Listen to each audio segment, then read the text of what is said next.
All right, rappers started telling comedians that they need to be more respectful of women. Okay. Let's something listen to what that he said. none of us thought would happen in history. Just Kendrick. I would make love to him, and there's nothing he could do about it. Just Kendrick Lamar, I would make love to him, and the only thing that he could do is decide if it's consensual or not. Don't let no white comedian talk about no black woman, that's law. What's up, YouTube? It's Keon, aka Keon Puts You On, and today we are talking about some drama, bro, between Andrew Schulz and Kendrick Lamar. Now, a lot of y'all are gonna be like, what are you talking about? What's happening with Andrew Schulz? Who is Andrew Schulz? And y'all should probably know Kendrick by now, but if not, want to introduce Kendrick. Kendrick is like a multi-Grammy nominated rapper, and he's from Compton, you know what I'm saying? I'm assuming most of y'all know him. He made like To Pimp a Butterfly, Good Kid, Mad City, Section 80. He made GNX, which came out recently. He made a whole bunch. Andrew Schulz, on the other hand, is a comedian. He was up and coming probably for the past few years, but he's really gained like a lot of acclaim and fame for the past probably couple years now. He has a podcast with Charlamagne the God. He has a podcast with other comedians called the Flagrant Podcast. It's all right. It's whatever. But basically, all this drama starts on the Flagrant Podcast. And we're going to get into why Kendrick has beef with Andrew Schulz. But as always, if y'all like the content, make sure you give me a like and subscribe, and comment what you think down below in the video, and hit that bell to get notified for when I upload. Basically, to preface this, Andrew Schulz had a podcast with two black comedians, podcasters, on his Flagrant Podcast. Now, he may have made a joke regarding black women. Basically, they're making a joke, and I'll play the clip here if I can. Basically, the sum of the joke was that... What is the black girlfriend effect? This is you don't know about this? Glow up the other culture. Yeah, so you'll see a guy who's had a black girlfriend, all of a sudden he's got buzz cut, like Yeah. clean shape up. Glows up, bro. Yeah. They shave their hair because they start losing it. Because they're so stressed being around this black girl complaining about it. They grow a beard step the because dick there's up. more cushion when they get slapped the out of. That's the black woman effect, or black girlfriend effect, is you just get clean when you start dating them. You get a little pizzazz in your step. Now, Andrew Schulz was like, no, they get that pizzazz because they're getting beat up all the time. They're violent, basically saying they're aggressive, and that's like the butt of his joke. That's that black women are aggressive. Whether you think it's funny, I think that's up to you. I didn't find it funny. I was just like, eh. I was like, all right. When I first saw it, it kind of blew up everywhere. It got a lot of kickback initially. I mean, I saw it and I was like, okay, this is like a really bad joke. But I didn't really find the joke funny. I was like, this just kind of feels like the punchline is racist. Like that's your thing. But you know, I'm not a comedy expert. But the amount of backlash from this caused the podcasters that were on there. They got a lot of backlash from their black fans, and they ended up basically saying like, oh, we didn't think it was funny. We're sorry we let it go on. Sorry we were on there. And Andrew Schulz ended up responding and basically saying, like, you guys could have cut this from the video, but you didn't, and also you were laughing at it. So I personally probably feel like they didn't have an issue with it until they got the backlash, because they did not do anything until the backlash started coming to them. Like, they didn't do a single thing. They didn't, like, come out initially and be like, hey, sorry, this got uploaded in this video. We didn't find it funny. We were laughing because we were uncomfortable. They never said that. They basically just laughed at the joke. Now, fast forward to GNX dropping. This is where Kendrick gets introduced. So GNX dropped, and we have Kendrick basically having a line, and I think, I want to say it's peekaboo. I might be wrong. If I'm wrong, I'll put it up here. But basically, he puts this line in where he's saying that, don't let no white comedian talk about no black woman that's law. Them the niggas that coon and niggas that being groomed, slide on both of them. Now, he says this line, and this could have been about a lot of comedians, but given the past thing that just happened with Andrew Schulz, a lot of people just assumed it was Andrew Schulz. He didn't say his name, so we don't know 100%, but we can probably assume it's Andrew Schulz because it's like a very recent, popular thing that just happened. So we can assume it's Andrew Schulz. Basically, from this reaction, this is where the meat of this comes in. Andrew Schulz responds. He says three things. The first thing that he states is that a rap predominantly hates on women. Listen, rappers are telling comedians we need to be more respectful to women. So we gotta sit back and reflect. Listen, nobody has respected women more through art Yes. than rappers. That's the first thing. The second thing is that Kendrick is a hypocrite. Important him to protect black women. That's why he's never done a song with an abuser confirmed. He's never done a song with anybody that's suspected of abuse. He's never threatened to remove his music from Spotify because they removed R. Kelly's music, who for sure and held captive underage black women. Hold on. This is all very important to Kendrick. And the third thing is that he could touch Kendrick, and I'm saying this in the nicest way possible. He could touch Kendrick without his consent, and Kendrick couldn't do anything about it. Just Kendrick Lamar, I would make love to him, and the only thing that he could do is decide if it's consensual or not. We're going to break these three things down because I think these are the meat of this video. This is the meat of his response. So first, him saying that rap doesn't respect women. My main gripe with that is that this is a common stereotype within rap. Like, this is not an uncommon view of how rap is perceived by the general audience who does not consume rap. A lot of it is like, oh, rap is violent, misogynistic, talks about money, like drugs, all these other things. And it's such a harmful stereotype. And Andrew Schulz, who claims to like be kind of like, I don't know, tolerable of other races and understanding of culture, kind of comes off as just culturally ignorant when it comes to rap and just very racist, is the whole thing circling this. And that's kind of the crux of a lot of this criticism that he's facing, is that he is lacking kind of this understanding of black culture and respecting black people.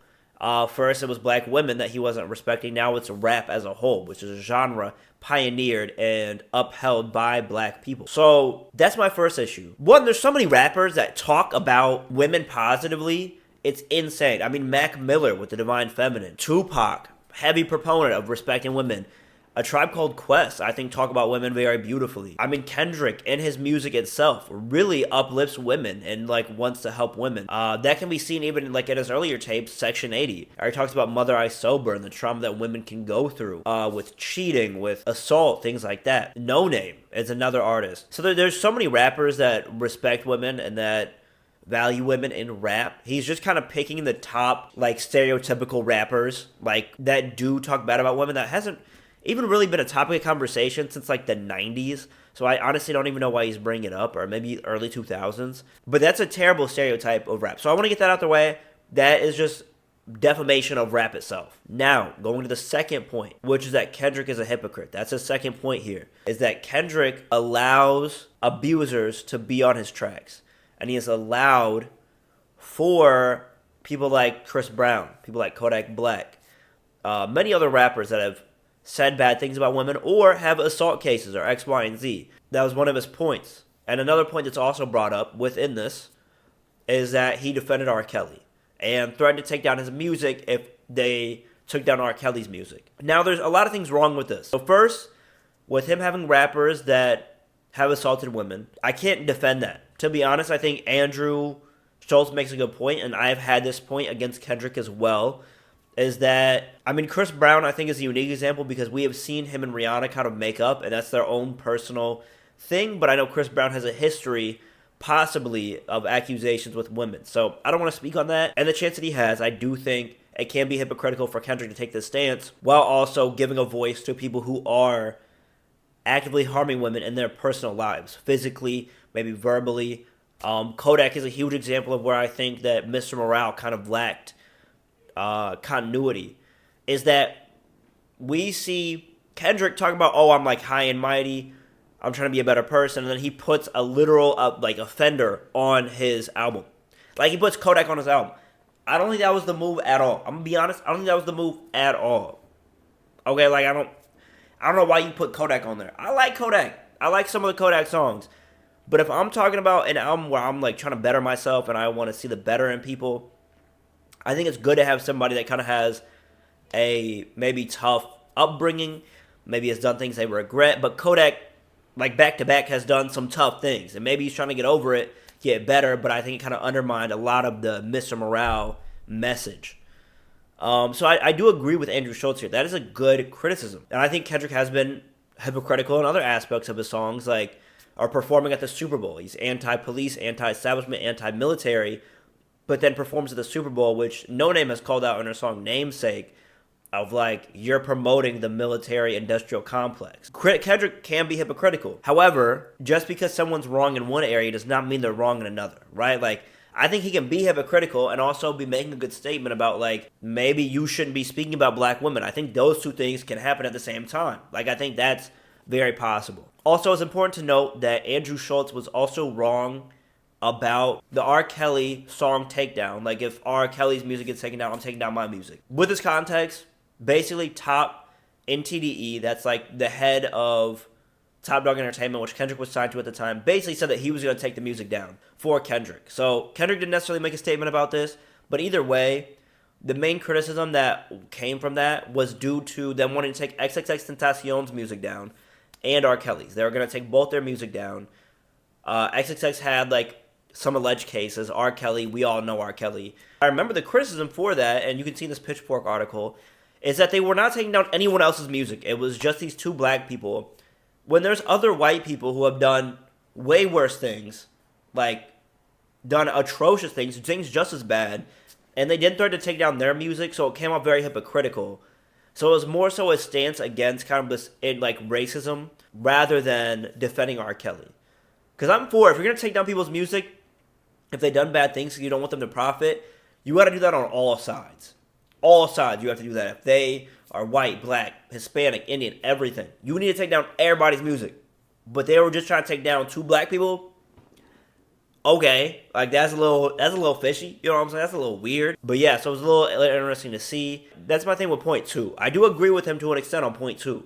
Point 3, however, of he could touch Kendrick and get away with it. Like what are we talking about? Like what is happening? Like what genuinely are we talking about? I understand if he was like, oh, I could beat Kendrick up. Kendrick couldn't do nothing. I could beat him up, whatever. He's like 5'6". Okay. He's short, small. I get it. He jumped straight to assault, bro. He jumped straight to X, Y, and Z, which is crazy. And he goes on like a 3-minute rant with this, bro. It's literally like 3 minutes of him being like, oh, I could touch up Kendrick if I wanted to. I could touch him up if I wanted to. Like, what are we talking about, gang? Like, are we talking about rap anymore? Like, are we talking about the criticism between, like, comedy and freedom of speech, or maybe, like, making a joke? Like, at some point, it just, like, stopped. Like, I don't even think it was funny initially, but even if you found it funny, I feel like it kind of stopped being funny after, like, the second line. But he goes in, bro, and he's, like, digging into this joke. He's like, yeah, I'm going to do it. I'm going to do it. If we are in prison and we got bored, I would just have to do it, and I don't even know if I'd be hard. I know with Kendrick that he's talking a lot of shit, but if it came down to it, I could put him on my lap. I could feed him a bottle. I could put him on my lap. I could feed him a bottle and make love to him if I wanted to, and there's nothing he could do about it. I might not be hard. Dick might just slap soft against his butt. Like, gang, you are really thinking about this, breaking it down. And then he's like, well, somebody could touch me up too. I was in an elevator once with this drag queen, and this motherfucker was like 6'5". Oh, yeah. And we're in the elevator, and we're going down. I'm like, yo, if he wanted to take it, I gotta cause a ruckus or something like that. Why are you going around in your day-to-day thinking about people touching you up? That sounds like an insecurity or maybe trauma that we gotta work through. Something happened in his childhood or something. Because why are we bringing it up like this? What are we doing here? Like, what are we doing here? Like, I don't know. And so, yeah, I was slightly confused. I was a little bit confused when he said that. And that's kind of what took the internet by storm, kind of blew this up even more so than it already was. And for good reason. I think it's kind of weird to be like, oh, I'm going to assault this guy. Oh, he dissed me in the song telling me I can't talk about black women? Well, what if I assaulted him in the street? Like, okay, if that's your plan and that's your like master plan, I guess, that's crazy. That's insane. So I'm sitting here just baffled at him saying that. I just don't understand like how you even jump to the conclusion of that's what you want to do. And I think it's even more telling that during this whole conversation, you see the one black person in this podcast look genuinely very uncomfortable. And even the comments of Andrew Schultz's podcast called this out, that he was looking very uncomfortable. And he was just kind of sitting there silently. He didn't really give much input. Andrew, like, calls to him multiple times, being like, am I wrong? Like, X, Y, and Z, like, trying to get him to agree with him. I think he realizes just kind of how weird it is. Like, it's, like, uncomfortable. And he does laugh, and I think that's just like that's the vibe of the room. But there's other points within this conversation that he just looks kind of out of it, uncomfortable, doesn't want to be there. Because Kendrick theoretically also was calling him out. And the second line where he's talking about coons, basically, if you're not familiar, that's basically talking about like kind of a Uncle Tom within the black community, hating on your own people. He was calling out the black person on Andrew Schultz's podcast. Basically that he's cooning with Andrew Schulz. So given that, he's kind of facing criticism, and I think he's kind of like settling into that. Like he's like, okay, he's understanding. And it is very uncomfortable. Like, even on this podcast in general, like I do think comedy can toe the line. I think comedy can break barriers. I think comedy can take all different forms. But even in this segment of like this 15 minutes that I watched from this podcast, and I've seen other episodes, I'm not saying that they're not funny at all. I think they have funny moments. I think they're all right in terms of like a funny comedy podcast. They're okay. We see Andrew like starting kind of all these racist comments. I mean, he even has an Indian one where this guy been telling me for a year straight Indians fuck mud. What you gonna do? Listen, they going down on it too. I've seen a lot of videos of them eating mud pussy, bro. They literally put their head in the mud straight, reverse, back handspring. At least we're going down on Sunday. Kama Sutra. Hey, at least we go down, Jamaicans. You know what I mean? And they pull up a picture, and it's like even the Indian guy there isn't laughing. Like they're trying to. This is nuts, dude. This is. Listen, you're distracting. That's their splish splash. Where's the splish splash? Like it's not even funny to the person he's roasting, which is how you know it's a bad joke. Like if the person you're making a joke about isn't laughing, your joke's not hitting. Like you can make fun of, you can have everybody else in the room laughing, but if that one person is not laughing, like you're just being mean, bro. And I mean, I think comedy can toe that line 100%, but Andrew's just kind of like, as people will put it, like punching down on a minority. And with this, like him being in a position of privilege, it just kind of comes off weird. It just kind of comes off like we've seen this before. And his defense to this is like, oh, well, comedy is comedy. Like, it's just a joke, bro. It's just a joke. But, like, your words have meaning. And this goes for anything. Like, your words have impact. My words have impact. Whether we want to say they're just sound, like, it's just a sound, these words carry weight. And it's a good thing because if they didn't, then nothing would mean anything. Nothing would matter. So it's good that we have words that actually mean something. But with that power, we got to have some responsibility. Like Spider-Man. You know what I'm saying? Like, we got to use our power to our best ability. I saw him on the Charlemagne podcast that he has with Charlemagne. I forget what it's called, but they have a podcast together. And it's him, Charlemagne, and this girl in the middle. I do not know her name. I apologize. Basically, he's going through this whole Kendrick beef again. I think to kind of get, like, sympathy from black people. I don't know. He's going through it again, going through the motions. And it's weird because in this podcast, when he brings up the point about rap talking bad about black people, the girl in the middle says, like, oh, that's not true. Tupac was uplifting women. They cut it. Like, when he's about to give his response, they cut that. Apparently, rappers... Tell me where it began. Okay, rappers started telling comedians that they need to be more respectful of women. Okay. Something that none of us thought would happen in history. Let's listen to you know what I mean? What did he say? What you talking about? What, that the comedians are too disrespectful that everybody should just be more respectful. I like everybody. What about Common? Common seems like a good one. Yeah, sure. What? He's not a good guy? We could do Common. Yo, what do you know? All I'm saying Hold on. It's not a taboo subject. Like, we shouldn't be shocked that he said it. Said what? Where's the line, though, Taylor? Yo, get the... And I'm like, so the first time that you actually get called out about this, and someone, like, kind of checks you, it gets cut from the podcast? Like, why? Like, what was your response to make it get cut? That's what I want to know. I wish they would have had that full thing in there. Because I saw it on, like, a page, and I was like, oh, maybe the page cut out this clip of his response to, like, get more views. But no, they just cut it out themselves. So I think it's kind of hypocritical. I think it's weird not to take that kind of criticism, to cut that out of a podcast when this is the first time that I've actually seen you get checked for your bad take, and then you keep your jokes in there, but don't keep the actual conversation. It's weird to me, bro. It's weird, and I don't know. I just hope Andrew Schulz kind of, like, understands where he went wrong. I'm not saying that as a white person, you cannot make jokes that involve black people or other races. But if they're the butt of the joke, it's just not going to be funny to that group of people. You're going to have people coming at you. And I think he even talks about death threats regarding this whole Kendrick thing. But it's kind of deeper than a Kendrick thing. It's more of like a personal level of like, you're coming at black people in this disrespectful manner. And it's like, okay, like, it just doesn't really come off as like really that funny, I guess, to a lot of people. I'm not saying that some people don't find it funny. And maybe like I'm the minority of not finding it funny.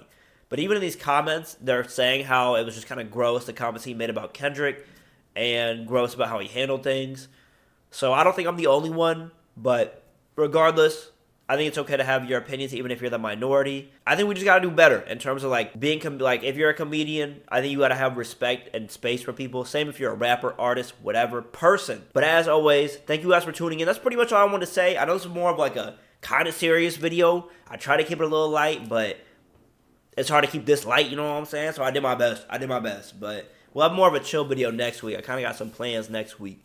But as always, thank you guys for tuning in, watching, listening. If you had any ideas, comments, thoughts, concerns about the video, make sure you comment it down below.